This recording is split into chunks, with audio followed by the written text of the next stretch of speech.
Bienvenidos y bienvenidas al canal Episodios Humanísticos.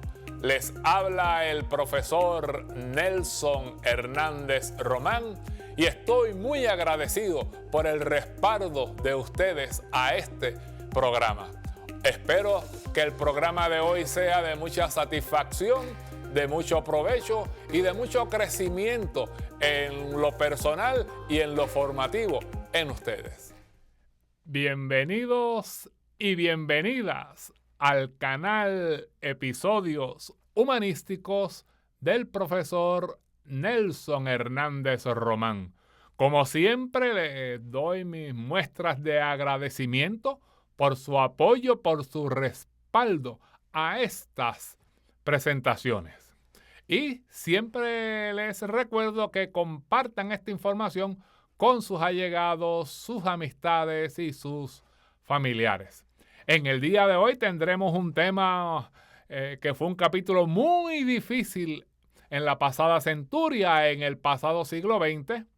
Aconteció en la década de los 1970 y se conoce como el genocidio camboyano.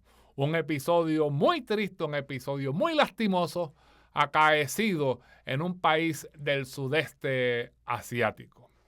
Es bueno siempre iniciar este tipo de temas con la observación de que los estudiosos plantean que el pasado siglo XX fue el de los genocidios, aunque resulte difícil aceptarlo. Fueron varias las experiencias genocidas experimentadas por la humanidad a lo largo de ese terrible siglo XX. Y el genocidio camboyano cae dentro de esa categoría. Es bueno indicar que Camboya es el país de los jemeres y como los que llegaron al poder eran comunistas, fueron denominados jemeres rojos, y como había una marcada presencia francesa, se le conoció en la historia como el Khmer Rouge, los jemeres rojos. Es bueno también plantearse que la historia camboyana había tenido una época de esplendor hacía varios siglos, en la denominada cultura de Angkor. Y lo testimonia un templo que conservamos que se conoce como Angkor Wat, que es un lugar que rememora una época donde el país era multiétnico y de mucha presencia religiosa. En ese país camboyano, en el siglo XIX, empezó la dominación francesa. Era la época del denominado imperialismo y los franceses levantaron un imperio en esa zona del mundo y la región se le denominaba Indochina. Así es que es muy importante indicar esa presencia francesa en los acontecimientos posteriores. Camboya fue un país que obtuvo su independencia en 1953 bajo un tipo de gobierno de corte monárquico. Ese gobierno tuvo que plantearse el asunto de que estaba en plena Guerra Fría y había un temor a la presencia o a la expansión comunista en esa parte del mundo. Ese gobierno entonces se mostró represivo y violento con grupos izquierdistas que operaban en el país. Y se dio entonces una presencia de grupos guerrilleros en los campos y en las selvas camboyanas. Eso es muy importante porque un capítulo similar ocurría en países cercanos a la región. En el caso del Khmer Rouge, en el caso de los comunistas camboyanos, su desarrollo, su crecimiento se dio en un contexto particular. En primer lugar, la Guerra Fría. En segundo lugar, el fenómeno de la Revolución China de 1949 y los capítulos subsiguientes que se dieron en ese gran país del Oriente. En tercer lugar, entre 1950 y 1953, acaeció la Guerra de Corea y a lo largo de la década de 1960 ocurrió el episodio de la denominada Guerra de Vietnam. Todo esto, sin lugar a dudas, tendrá una influencia en la experiencia camboyana. También es bueno plantearse el hecho de que los que luego fueron los grandes líderes del movimiento de los Khmeres Rojos habían recibido una educación, habían estudiado en Francia desde fines de los años 40 y muchos de ellos en buena parte de la década de 1950. Eso es muy importante señalarlo, porque quizás parte de la actitud antiooccidental que evidenciaron se debió quizás a esa relación colonial que se había dado en un momento particular. Lo cierto es que por el asunto de la guerra de Vietnam se daban bombardeos, se dieron una serie de bombardeos de parte de la aviación norteamericana en territorio camboyano, lo que aumentaba la insatisfacción, la molestia, el coraje y de alguna manera nutría a las fuerzas guerrilleras que operaban en los campos de ese país.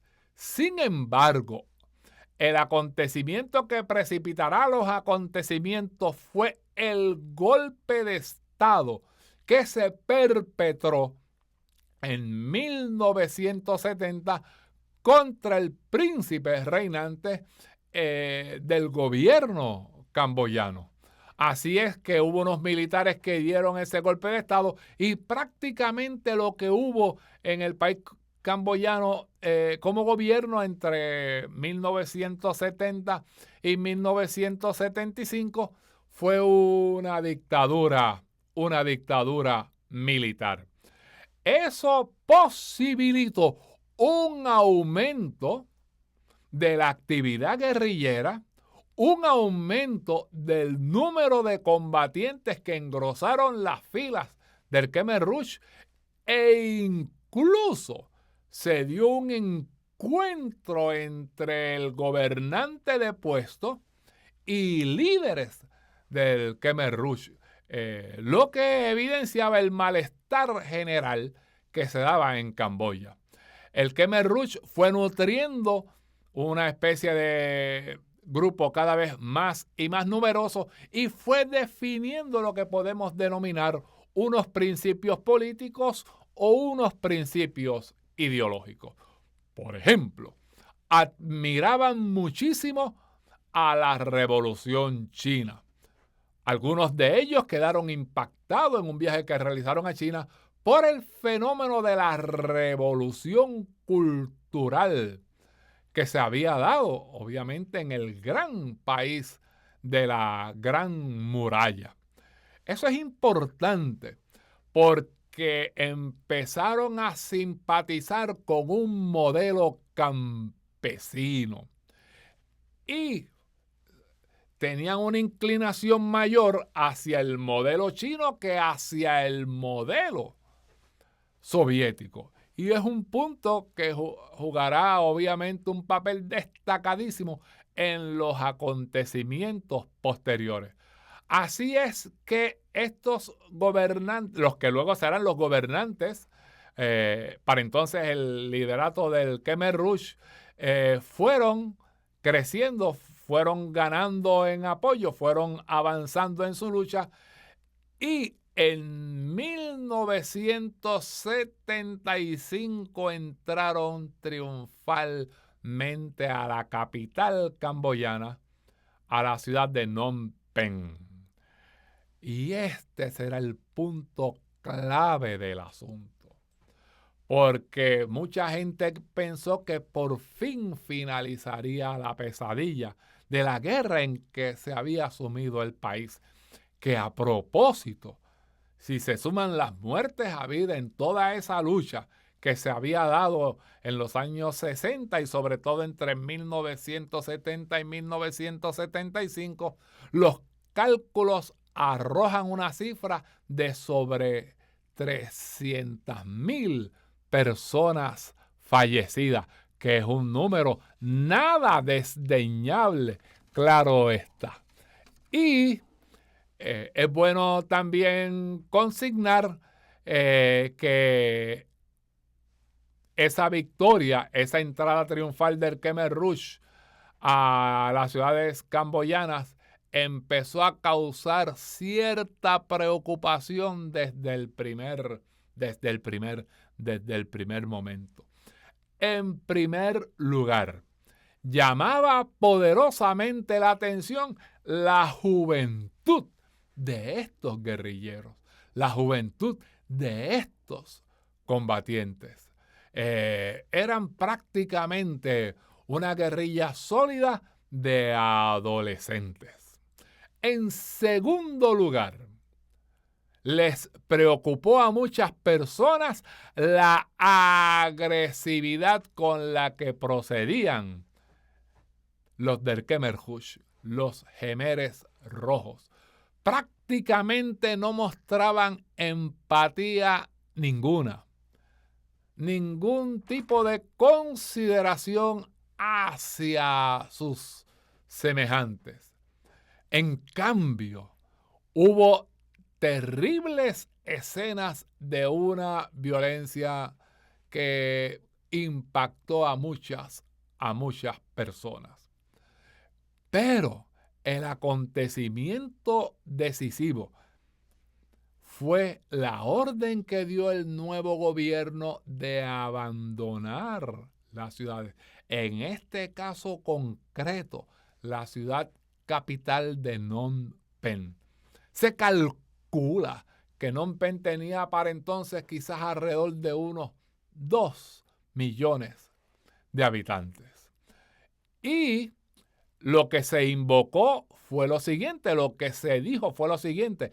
La razón para deshabitar la ciudad fue que supuestamente se estaba planificando un ataque aéreo norteamericano. Así es que ante ese asunto se abandonó esa ciudad, se abandonaron las ciudades y la gran mayoría de las personas pensaban que era cuestión de una estadía breve en los campos.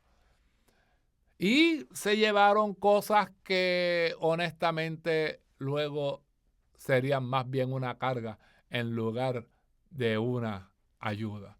Hubo un despoblamiento de las ciudades y se fueron formando gradualmente las comunas populares en los campos camboyanos. Eso será muy significativo para todos los acontecimientos que vendrán posteriormente.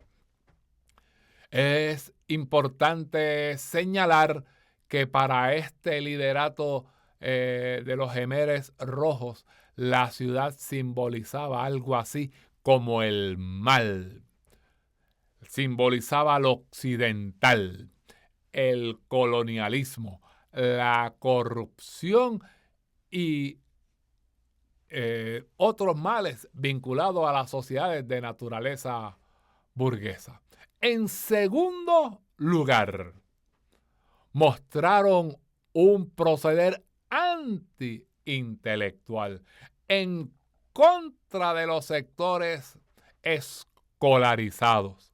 Y dentro de este grupo, a los que denominaron los intelectuales, uno de los sectores que más sufrió fue el de los profesionales de la salud, el sector de los médicos del país.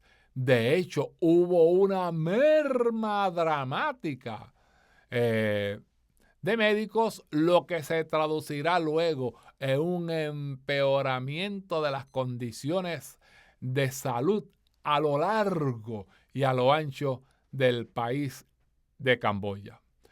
En tercer lugar, mostraron una actitud hostil o desfavorable hacia sectores religiosos. De hecho, emprendieron acciones en contra de los budistas, religión mayoritaria en el país camboyano. De igual manera, se mostraron hostiles hacia una minoría que era significativa de religión musulmana.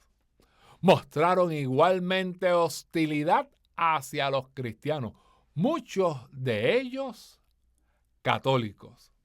Pero la cosa no quedó necesariamente ahí. Mostraron una actitud violenta hacia lo que ellos consideraban eran los colaboradores del régimen anterior y a los que habían educado a las generaciones jóvenes en el sentido de que esa generación era la que había perpetrado la muerte de sus progenitores. Cosa que explicaré dentro de un momento. Mostraron violencia hacia la propia población camboyana, particularmente aquellos que ellos decían que eran camboyanos con espíritu vietnamita. Es decir, mostraron una actitud ya de confrontación, de enfrentamiento al país vecino de Vietnam, modelo también del régimen comunista, pero con simpatía hacia la Unión Soviética, mientras que los camboyanos mostraban obviamente una afinidad mayor hacia el modelo chino. Así es que empezaron a darse las atrocidades, las ejecuciones, las muertes en los campos. ¿Cuál es el asunto que quería señalar? Cuando los del Khmer Rouge iban ganando terreno en la lucha y cuando gobernaron en los primeros años, separaron a la gente joven. Prácticamente fueron en contra de la institución familiar y aislaron a los niños y a las niñas. Los fueron educando hacia la violencia. Les fueron indicando, entre otras cosas, que sus padres habían fallecido, que los habían matado en muchos casos los del régimen anterior y que había de alguna manera que cobrar venganza.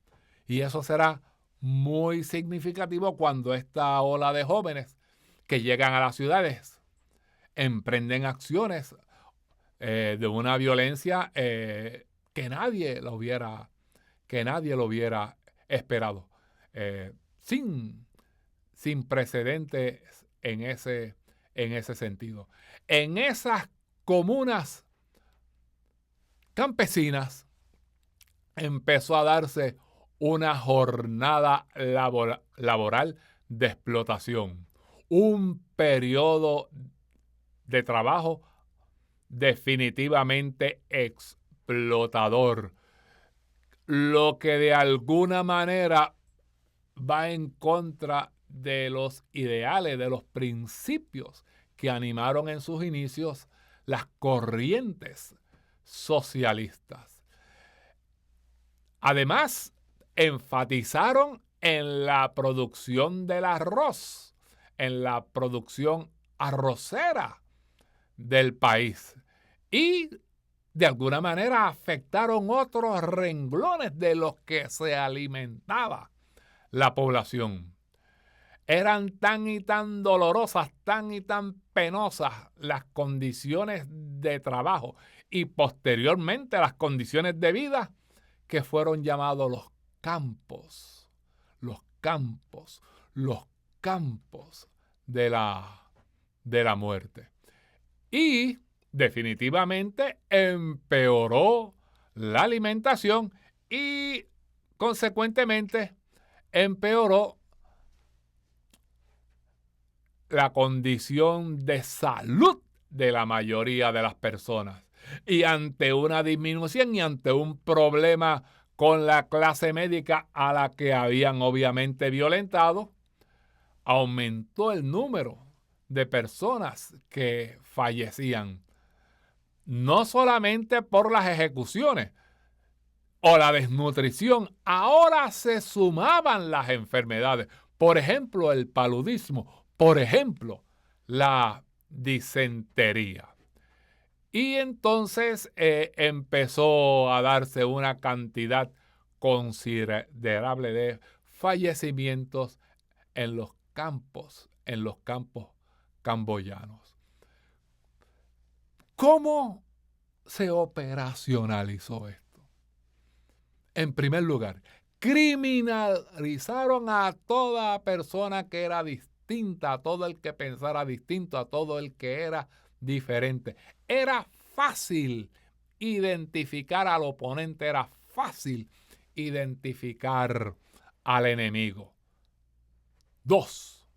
Los intimidaron en esas comunas. Los castigos eran indescriptibles. Cualquier intento de fuga, de abandonar los campos o procurar llegar a la frontera de los países vecinos era severamente castigado. A modo de ejemplo, para desanimar fugas individuales o fugas colectivas. En ese sentido, en muchos lugares, no enterraban a las personas que morían, con tal obviamente de incrementar la intimidación de toda la población. Ellos consideraban que había que ahorrar armas, municiones para cualquier eventualidad. Y aunque resulte difícil creerlo, la mayoría de las ejecuciones se hicieron en forma manual, con instrumentos de trabajo.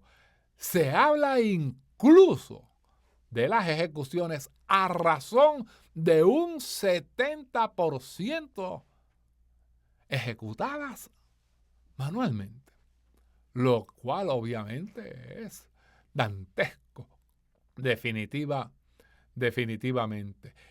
Y finalmente se decía que el país estaba rodeado de enemigos lejanos como pudieran ser las denominadas naciones capitalistas, imperialistas o colonialistas, la misma frontera del país comunista de Vietnam, o enemigos internos, enemigos dentro del propio país.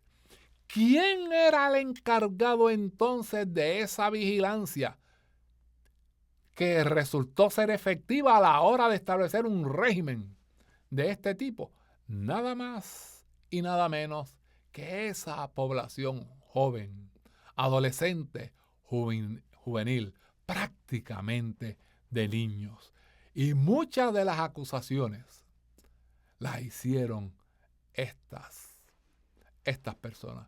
Eso fue lo que caracterizaría al régimen camboyano, un genocidio perpetrado por líderes en contra de su propio pueblo, cuando los demás casos de genocidios que conocíamos eran entre pueblos, entre naciones, entre colectividades diferentes. ¿Quién daba las órdenes? ¿Quién gobernaba? ¿Quién dirigía? Algo así que se llamaba Ankar, palabra que significa más o menos organización. Y Ankar era invisible, pero al mismo tiempo omnipresente. Luego se supo que su líder se llamaba Pol Pot. Ese liderazgo, esa camarilla dirigente, se llamaban a sí mismos hermanos y hablaban del hermano número 1, del hermano número 2 y así sucesivamente. Pol Pot era el dirigente, pero no se supo en un primer momento. Fue posteriormente en un viaje que realizó en que se identificó que él era el jefe del régimen imperante en Camboya a partir de 1975. Eso fue muy significativo porque todos estos factores contribuyeron a una merma marcada de la población que se calcula que entre abril de 1975 a enero de 1979, cuando se plantea que ocurría el final del régimen, fallecieron entre 1.700.000 personas a 2.100.000 seres humanos. Si lo fuéramos a comparar con la población de Camboya para entonces, se habla que el genocidio camboyano cobró más o menos la vida entre un 21% a quizás un 29% de la población total del país. Ciertamente impactante, ciertamente impresionante. Sin embargo, era en determinados lugares donde se llevaban a cabo algunas de las ejecuciones.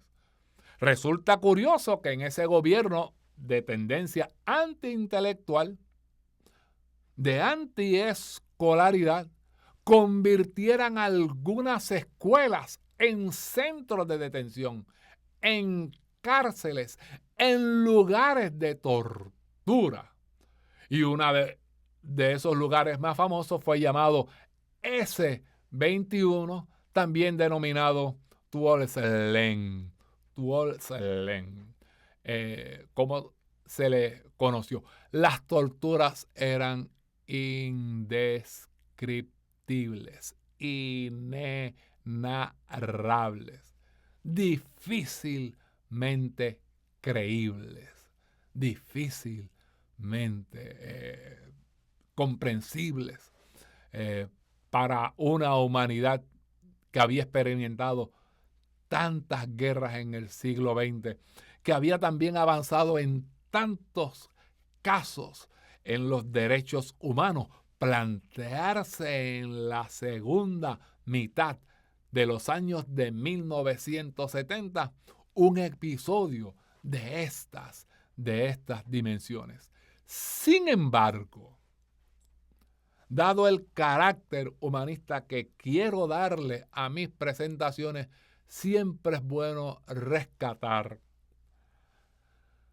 plantearles, exponerles figuras que ennoblecen, figuras que dignifican, figuras que enaltecen el espíritu humano, de las cuales obviamente hay que conocer, de las cuales hay que divulgar más, incorporarlas más en nuestras clases, en nuestras charlas, en nuestras conferencias, en nuestras exposiciones. En el caso camboyano, quiero destacar la figura de Van Naff. Este señor Van Naff era un artista, era un pintor. Había recibido una formación budista y representará con el tiempo el espíritu de resistencia, de lucha, de los derechos humanos y de resiliencia, sin lugar a dudas, de todo el pueblo camboyano. Fue víctima del régimen, experimentó los maltratos y los abusos del poder en las cárceles lastimosas del Khmer Rouge y luego las plasmó en su arte. Cuando uno mira las expresiones artísticas de Van Naff, uno de primera instancia tiene que preguntarse, ¿es difícil que ese tipo de acto haya sucedido? Es casi inconcebible que los seres humanos seamos capaces de torturar a un nivel tan deshumanizante. Sin embargo, lo plasmó, trató de educar a las generaciones que se levantaron después del régimen del Khmer Rouge para que fueran sensibles, empáticos. Emprendió acciones judiciales, no tuvo miedo de participar en procesos judiciales donde se denunciaron esos excesos y representó luego el espíritu de la reconciliación nacional, de tratar obviamente de volver a la normalidad y de que se cicatrizara, de que sanaran, de que recobrara la salud física y emocional de ese noble pueblo camboyano. Son situaciones muy, muy importantes y en el caso de él, como de otras figuras en otras experiencias, rescatarlo a veces del olvido. Muy poco divulgado, muy poco conocido, pero está a nivel de los grandes aladides de los derechos humanos y del humanismo de los pueblos. El régimen del Khmer Rouge en Camboya finalizó en enero de 1979, o por lo menos en esa fecha empezó su fin, su ocaso. En ese momento de enero de 1979, fuerzas vietnamitas, el ejército de Vietnam intervino en Camboya. Los líderes del Khmer Rouge y muchos de sus combatientes abandonaron sus lugares, se internaron aún más en las selvas y los campos y lentamente fue decreciendo, disminuyendo el apoyo. Desde 1979 entonces, el pueblo camboyano trata de recobrar parte de su humanidad, trata de superar esas heridas. Lamentablemente, parte de los museos y de los monumentos atestiguan esa horrorosa experiencia cuando uno ve, obviamente, la cantidad de calaveras que hay como muestra de las muertes en esos lamentables campos de la muerte. Y desde entonces, libros, investigaciones, publicaciones, películas, documentales han tratado de arrojar luz, de entender, de comprender, de descifrar la naturaleza de un régimen tan lastimoso como el de Pol Pot. El asunto no quedó ahí, porque en años subsiguientes se hizo muy difícil procesar a los perpetradores del genocidio. Y en un momento determinado, en décadas subsiguientes, inicialmente solamente 2 personas fueron procesadas. Con el correr del tiempo se han ido incorporando algunas. Sin embargo, el líder supremo, el líder máximo, Pol Pot, eludió, esquivó ese proceso judicial y falleció en los campos camboyanos. Y en ese aspecto, pues, hoy día se trata de levantar. Como punto final, quiero consignar que si quieren profundizar en este tema del genocidio perpetrado por el Khmer Rouge, la Universidad de Yale, en New Haven, Connecticut, pues es la que tiene un acopio documental extraordinario sobre ese genocidio. Hay muchas publicaciones, hay muchos estudios, hay muchos libros, pero esa universidad se ha dado la tarea, obviamente, de tener una masa considerable de evidencia, de documentos, para que se profundice y se entienda mejor tan dolorosa experiencia. Espero que el tema de hoy les haya sido de mucha ayuda. Pueden profundizar más este asunto. Hay una excelente película de hace varias décadas, Los Campos de la Muerte, de Killing Fields. En ese sentido, hay buenas publicaciones y siempre es bueno saber, a veces dolorosamente, de lo que somos capaces en ocasiones especiales los seres humanos.